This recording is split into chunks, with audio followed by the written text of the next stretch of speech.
नमस्कार दोस्तों। आज ऐसी ही डरावनी घटना आपको सुनाने वाला हूँ जो आपके रोंगटे खड़े कर देगी।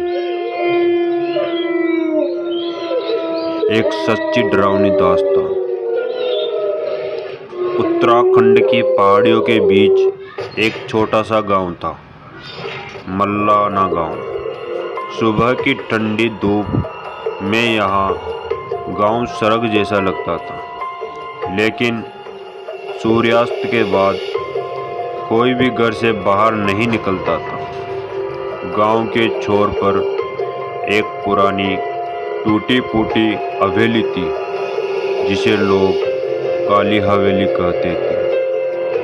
कहते हैं वहाँ कभी एक अमीर ठाकुर अपने परिवार के साथ रहता था, पर एक रात ठाकुर की जवान पत्नी कमला देवी अचानक गायब हो गई।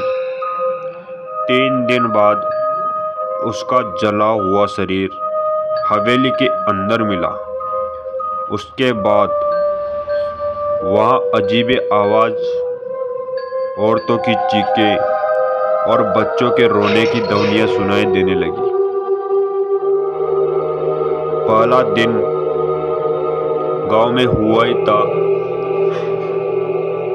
गांव में शहर से आए 3 दोस्त, राघव, विक्रम और अंशुल, ट्रैकिंग के लिए गांव पहुंचे। गांव वालों ने उन्हें खूब प्यार से खाना खिलाया और साथ ही चेतावनी भी दी। सूरज ढलते ही हवेली के पास मत जाना, वहां जो गया वो वापस कभी नहीं लौटा। राघव थोड़ा स्मार्ट लड़का था, पढ़ा लिखा लड़का था, तो वो हंस पड़ा। उसने कहा, अरे ये सब अंधविश्वास हैं, हम शहर के लोग हैं, भूत प्रेत से नहीं डरते। गांव के बुजुर्ग ने बस इतना कहा और चुप हो गए। और एक बात कही जाते जाते, डरना नहीं बेटा, पर सम्मान करना सीखो, वह जगह किसी की है। अब रात का समय हुआ और दोनों तीनों हवेली की ओर निकल पड़े। रात के करीब 11:30 बजे तीनों दोस्तों ने टॉर्च, कैमरा और एक बोतल विस्की ले रखी थी और चल पड़े काली हवेली की ओर। जंगल का रास्ता बिल्कुल सन्नाटा था। काली रात थी, झिंगुरों की आवाज़ भी जैसे थम गई थी। टॉर्च की रोशनी में हवा, उड़ती धूल चमक रही थी और दूर हवेली का टूटा हुआ जज्जा चांदनी में डरावना दिख रहा था। विक्रम ने कहा, देखो, कुछ नहीं है यहाँ, बस पुरानी बिल्डिंग है। राघव ने दरवाजे को हल्के से धक्का दिया। दरवाजा अपने आप कर्कश आवाज के साथ खुल गया। अंदर घुसते ही बासी हवा, धूल और मिट्टी की गंध से सांस रुकने लगी। जो एक हवेली का अंदरूनी रिश्ता। दीवारों पर पुराने जमाने की तस्वीरें थी, ठाकुर, उसका परिवार और एक बहुत सुंदर औरत, वही थी कमला देवी। उसकी पेंटिंग की आंखें जैसे जिंदा हो, हर तरफ उनका पीछा कर रही थी। अचानक अंशुल की टॉर्च झपकने लगी।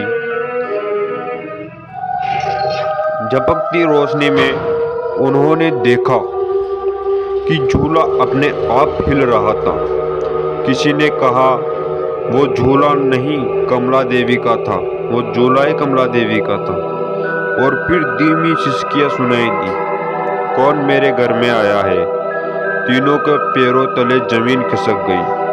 राघव ने कैमरा चालू किया, पर स्क्रीन पर कुछ नहीं दिखा। सिर्फ धुंध और बीच में एक लाल परछाई। विक्रम का गायब होना। विक्रम ने डर मिटाने के लिए बोतल से घूंट लिया और हंसते हुए बोला, बीत गए, भूत अगर है तो सामने आ जाए। पर कोई जैसे ही उसने यह कहा, ऊपर की मंजिल से तेज कदमों की आवाज आई। विक्रम टॉर्च लेकर ऊपर गया। 5 मिनट तक कोई आवाज नहीं आई। फिर अचानक भारी गिरने की आवाज आई। राघव और अंशुल ऊपर भागे, दौड़ लगाई एकदम जोर से। विक्रम जमीन पर पड़ा हुआ था और उनके कान में वही आवाज गूंजी, कौन आया है मेरे घर में। आशा करता हूँ आपको यह कहानी बड़ी अच्छी लगी होगी और रियल घटना में आपके लिए रिसर्च करता रहूँगा और इसी वीडियो में डालता रहूँगा। इस वीडियो को सब्सक्राइब कर लें और अपने दोस्तों को भी शेयर करें। धन्यवाद।